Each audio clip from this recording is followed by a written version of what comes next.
Peace, peace, peace. Welcome back to my YouTube channel. For those of you who don't know, it's your boy Vic Slain Hope, and I got another video for y'all.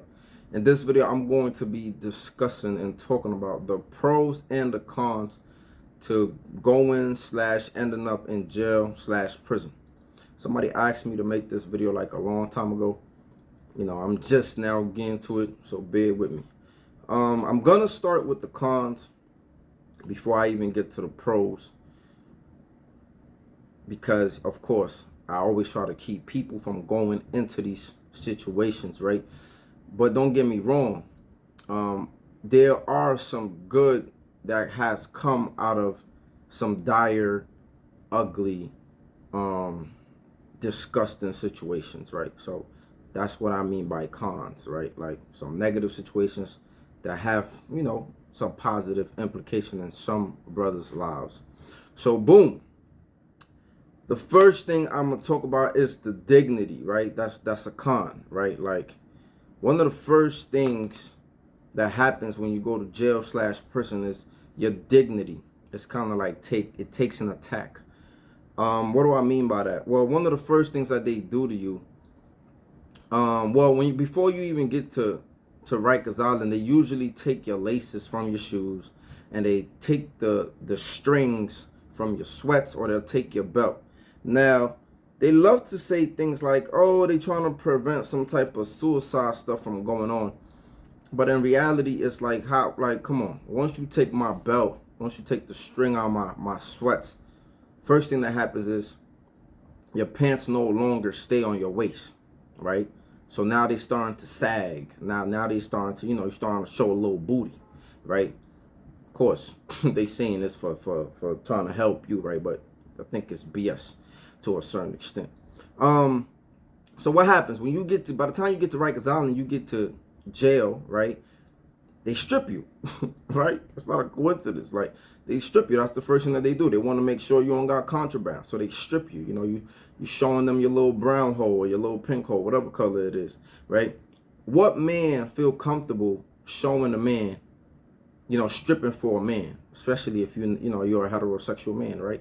Even if you wasn't, I don't think you would just be comfortable stripping for a random stranger, right? So that's the first thing that they do. Whether you are in jail, and by the time when you go to prison, it's a little worse, because I told y'all, they tell you to bend over in prison and spread your cheeks. You gotta grab your cheeks and spread it, right? They tell you lift your nuts, lift your penis, so they can see, make sure you don't got nothing in between your nutsack and your penis hiding. Then they tell you stick your hands in your mouth around your lip part, the top part, and then the bottom part at angle like that. Stick your tongue out and do all of that crazy.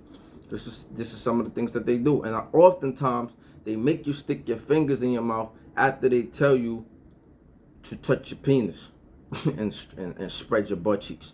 So this is a clear attack on your dignity, right?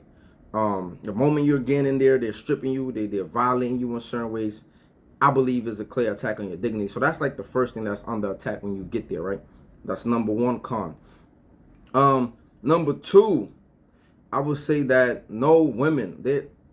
There's no women in there, and I think that that's not really normal, right? For a person to be caged away from women, children, pets, that's not a normal environment to be under, right? So we're not gonna act like, and don't get me wrong, in some societies they do separate men and sexes, right? As far as like you work certain things, but it's not the same thing, like no woman at all, right? Like, so there's no woman, and hey, look, some brothers are okay with that. Some brothers, I don't know what's going on, right?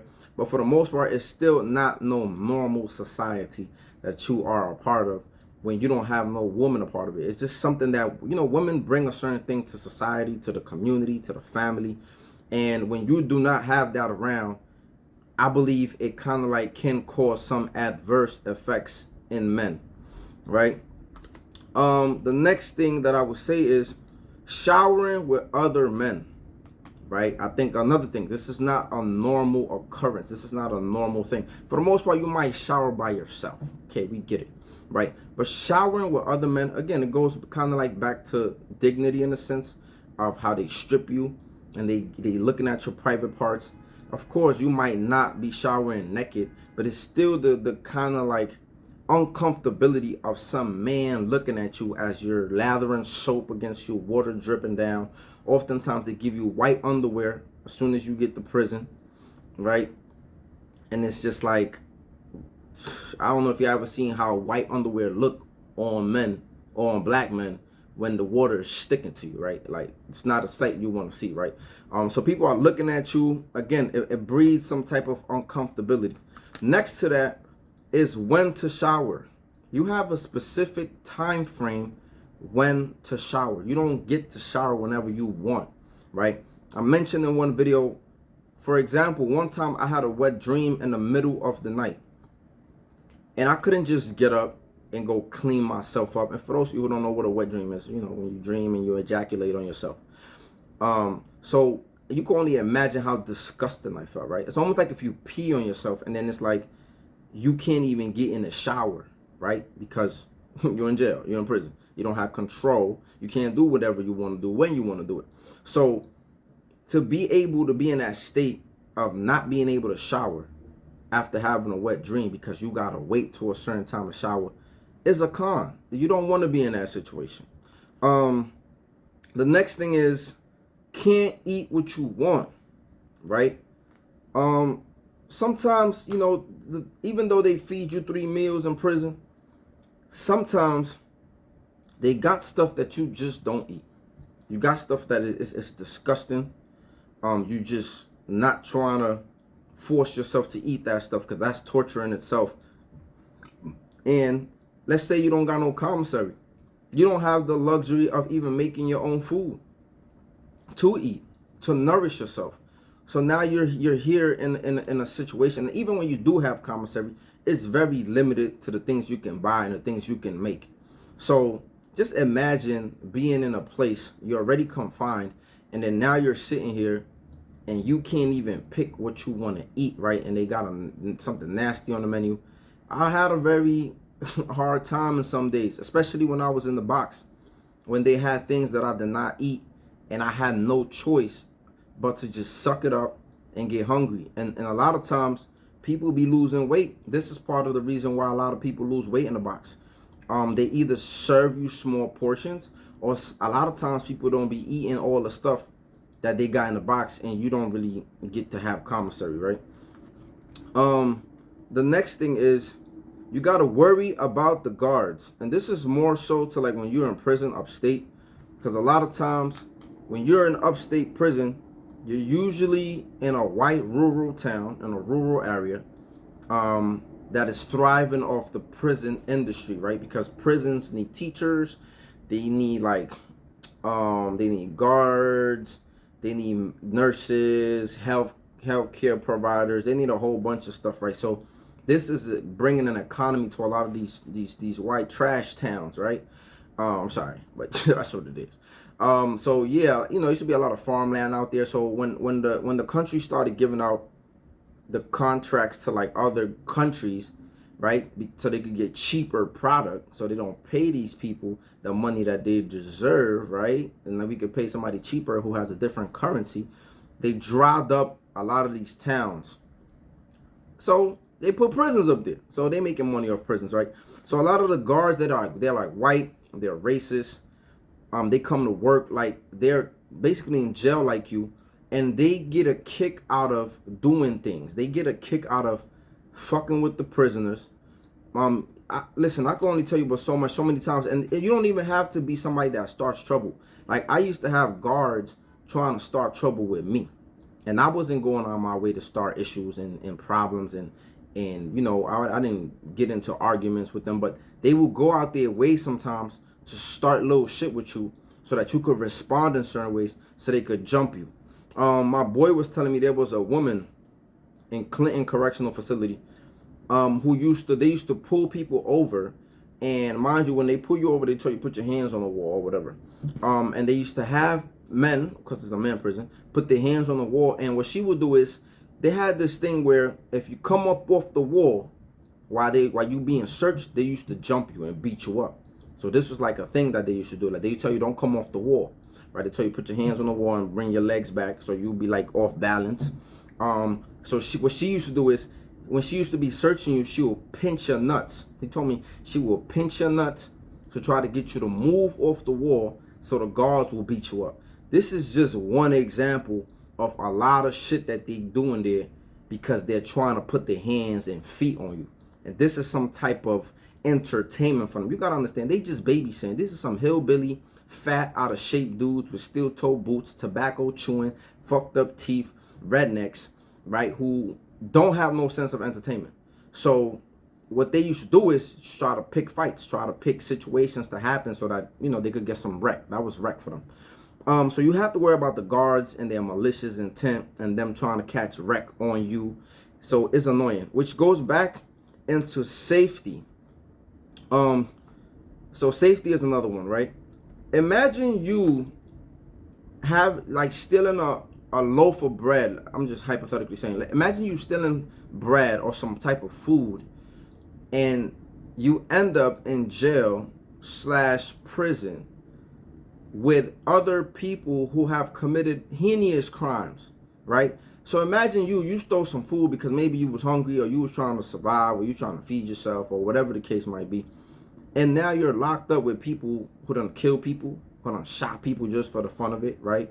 Who done stab people, who done all type of crazy things, right? So it's almost like they just bunch up a whole bunch of people who have different crimes. But now that gives you that, or that puts you in a situation where you have to be worried about your safety, because you're not around some regular petty thief that who just snatched the phone or committed like some little regular robbery. You're around people who might have been living for a period of time in the streets, killing people, stabbing people, committing violent crimes against people, right? So it puts you in a tough situation where you're not necessarily safe, not only from the guards, but also from the gang members and from the people in society who done some of these crimes. So now you in the whole mix. Another thing is the filth. This is another con, right? A lot of these prisons is, oh, it don't matter that they make you clean every week, every Sunday. They got GI, and you got to clean your cell, and you got to clean your cubicle, and you got to do all of this. You know, the showers get clean on the daily, I believe. It doesn't matter. These places are still filthy. You know, some of these jails / prisons are rat infested, roach infested. Thousands of people, probably millions of people, been through them. So it's just never enough GI or cleaning that you can do, in my opinion. It's not like they bring experts from the outside to do it. You're doing it, right? They give you a soap ball, they give you a scrub. All right, take care of your business. So the filth that some of these places have is just disgusting. Even thinking about, like, you sleeping in a place that hundreds, thousands of people probably slept here before you, and this hasn't been cleaned to the T. You know, like, you will probably clean your home or even your house when you clean it, right? You leave a little dust sometimes. You leave a little some. So imagine in prison. So that's another thing. That's another con. Another thing is being far away from family, which goes back to what I was saying about the guards and a lot of these prisons being in rural areas.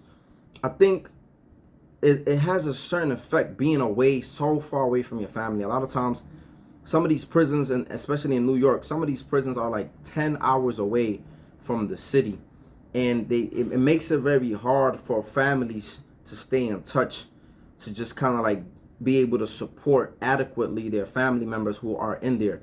A lot of times it becomes strenuous to constantly go up there and make these trips, especially as far as they are. And then sometimes you got to sleep in some of these towns. And there used to be rumors even in the past. I don't want to say rumors, to, you know, because it might be true. I don't know.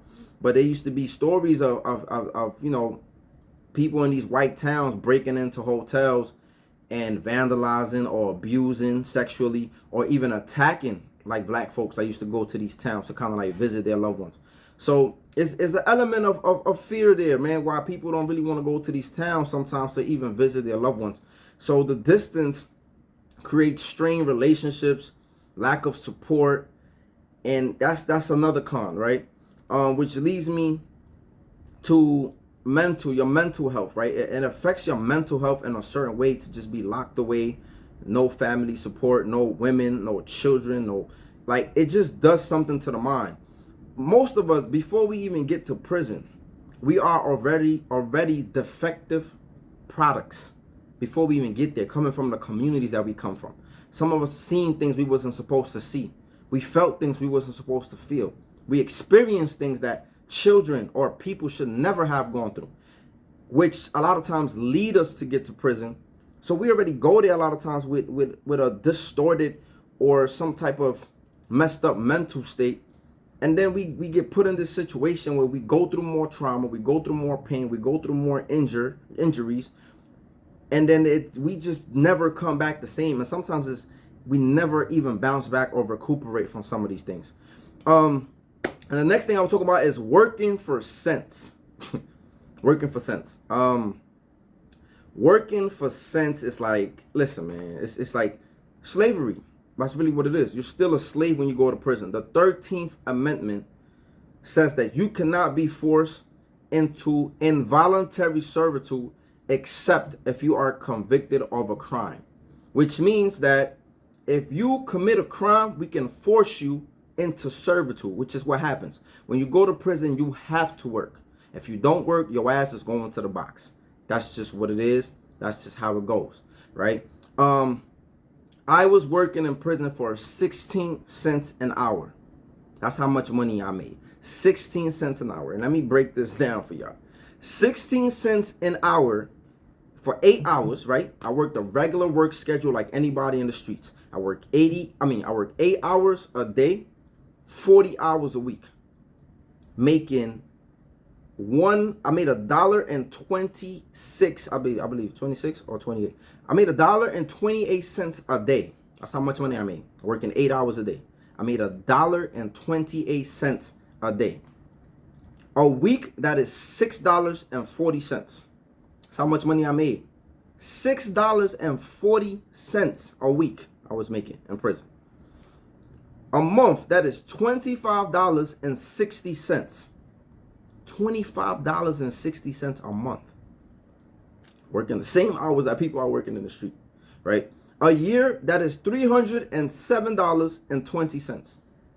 $307.20 a year. Just so you could get a picture.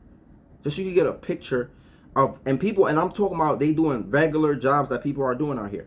People are doing electrical work in prison. They're doing like plumbing work. They're doing horticulture, working with plants. They're working in a mess hall. They feeding the population. Some of the people are cooks. They're fixing up like housing areas and appliances and stuff like that. They're doing work that people are getting like $20 an hour in the street, $30 an hour, and people are getting cents an hour. Just so you can get an idea. So that shit right there is it's amazing, right? No vacations, no pay, nothing, right? You're a slave.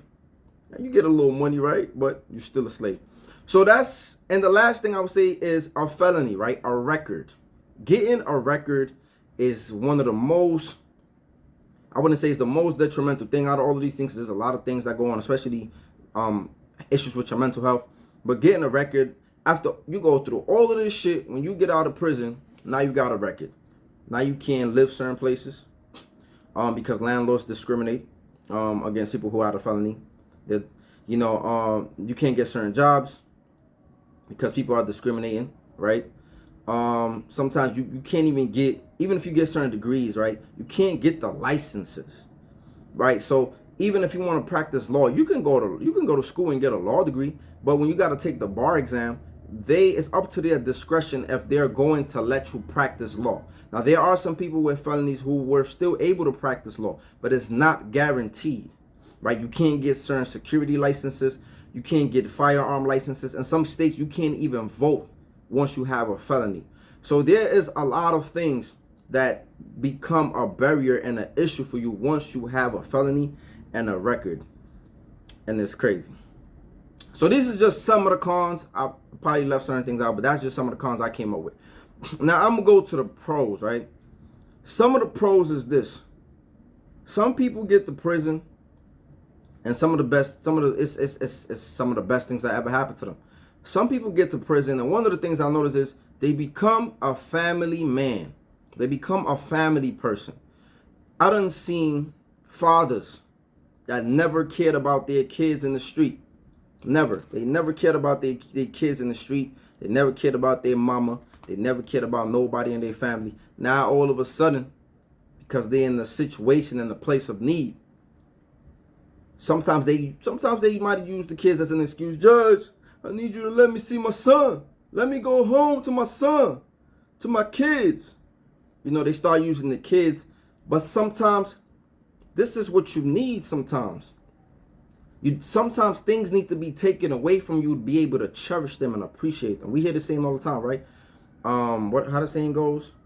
They never care until, I don't know, but something about not caring for it until it's gone. They never care for it until it's gone, right? Or they never appreciate you till you're gone. Or they never miss you till you're gone, something like that. But yeah, the same thing happens. I see people when they get to prison, now they want to talk to their kids. They want to be in their children's lives. They want to be positive role models. They want to tell their kids, don't follow in my footsteps. Don't do this, don't do that. I seen people, once they got in jail, they wanted to fight for their visitation rights of their children, right? When they was home, they never cared to go see their kids. They never cared to be in their children's lives. So this is one of the positive, the pros that I've seen in some people when they go to prison. They become family people. They become to cherish. They become to appreciate, especially if their family supports them, even though they was a piece of shit when they was home. Another thing is people start eating right. People get to jail, they start eating right. They start, they start getting some sleep.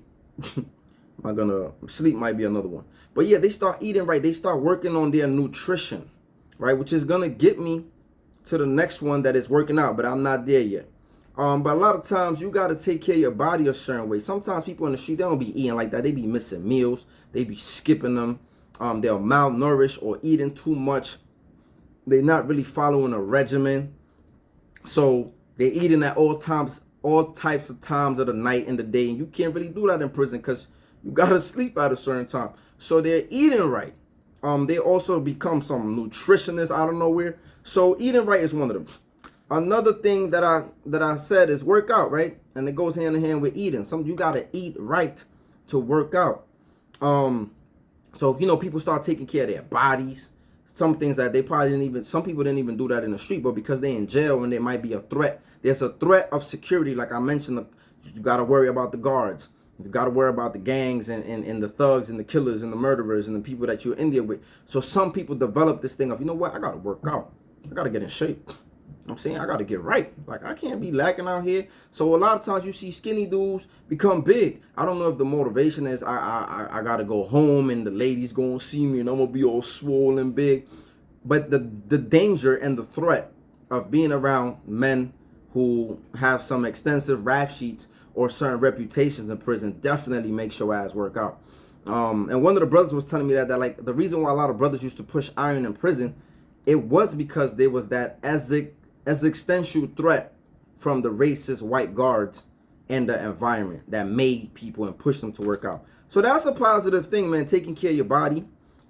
Another thing, it's education. A lot of times some of us, I got my GED when I went to jail. I was in no shape or form interested in that when I was home. So a lot of brothers, and even before they had college in prisons, they still kind of got it, but not like they used to have it before, because people started complaining about, oh, these convicts are getting free education while my children outside have to pay to go to school. People started boycotting it. When it's proven that if a man has an education, he is less likely to return back to prison, right? But they didn't care about that because they don't care about results. But anyway, some brothers go to jail, prison, they get their GED.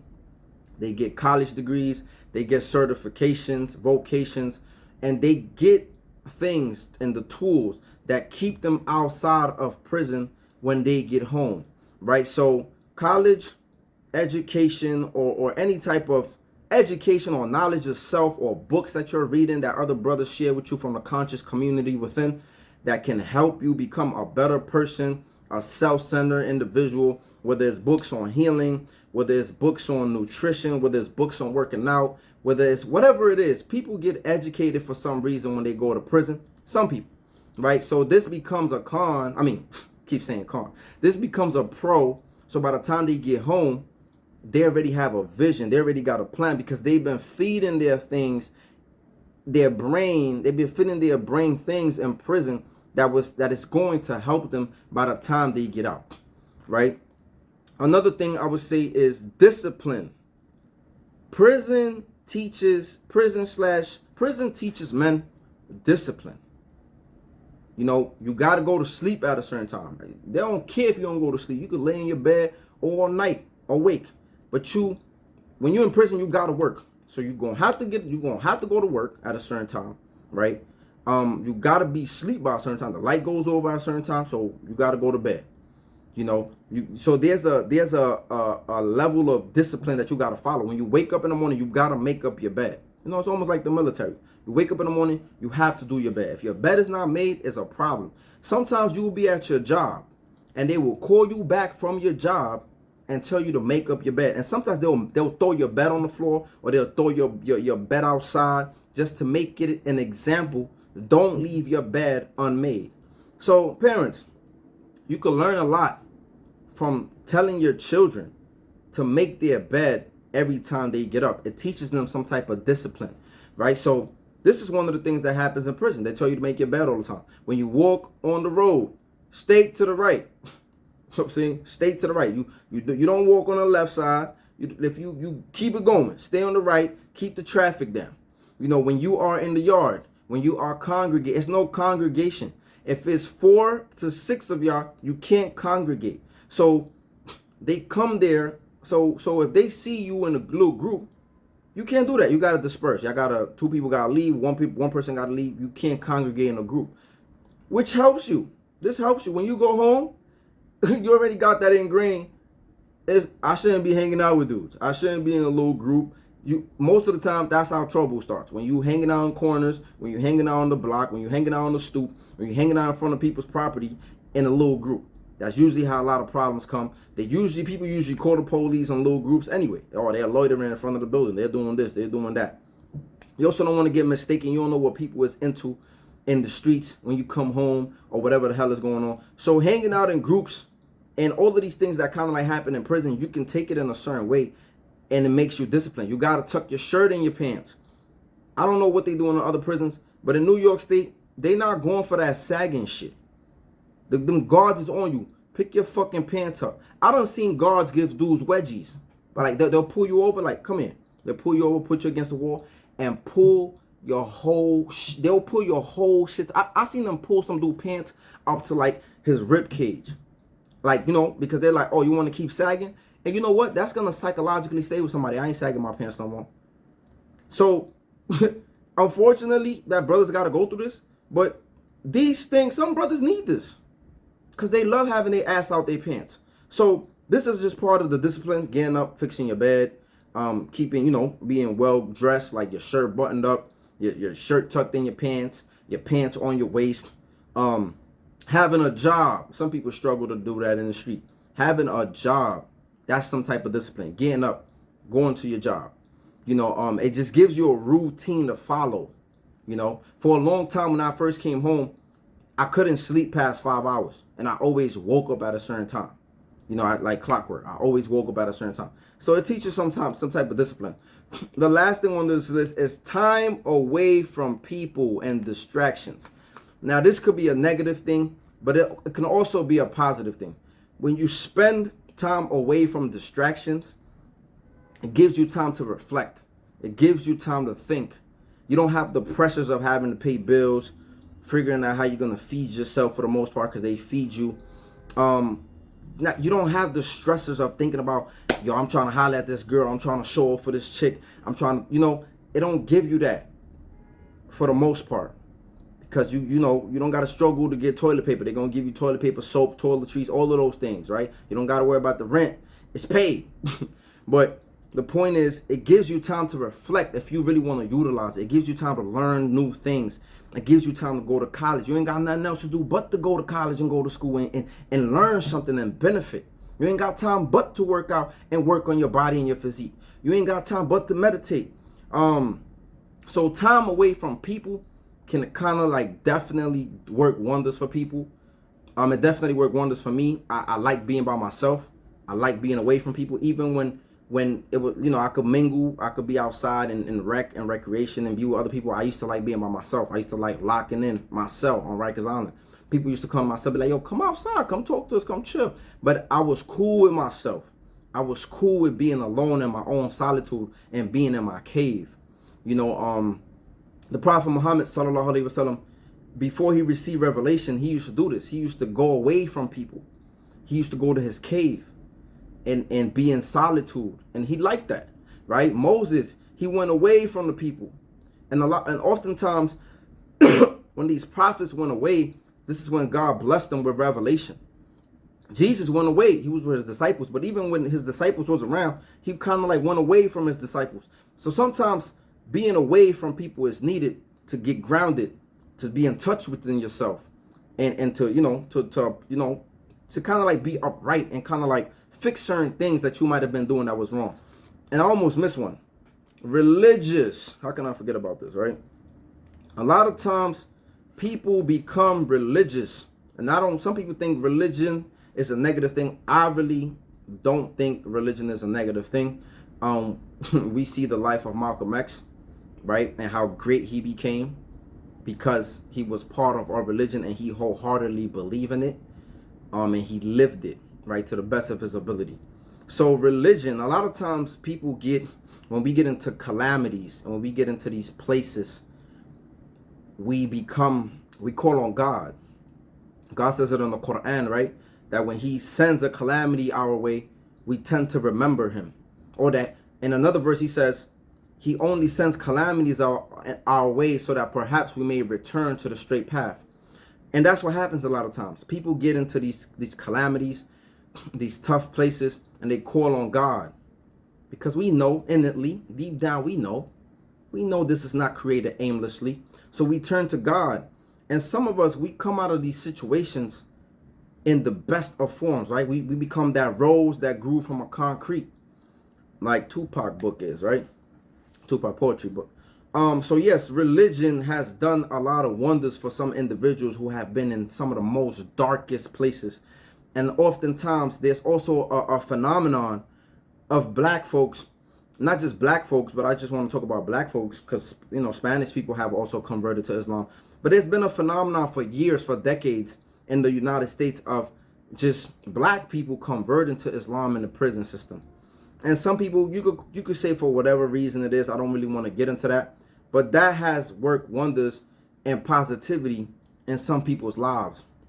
Today, Loom Amir. He might have been a Muslim before he went to prison.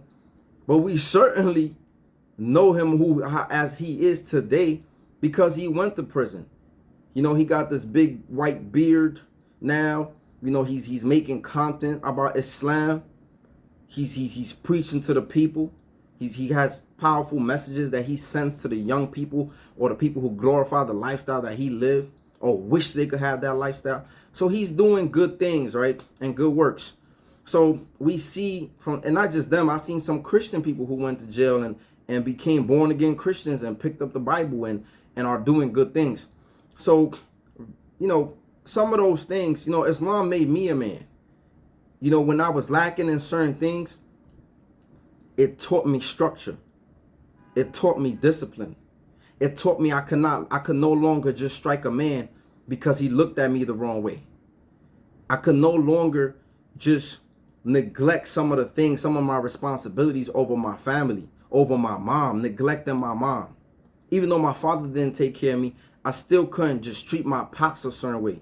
I have a duty to my family, to my peers around me, to the trees, to the animals. I have a duty to everything. Islam taught me those things. Lower your gaze. You can't just be objectifying women. Don't get me wrong, I'll be looking sometimes, but I remember. I don't look back. I work hard not to turn around and look back at a woman when she walks past me. Discipline. It takes a lot of those things, man. So Islam definitely taught me the discipline that I did not have as a man in the street. And that's the last one of them. But let me know what y'all thoughts are. Like, comment, subscribe, share. And let me know if y'all feel like I missed any in the comment section. Y'all stay blessed.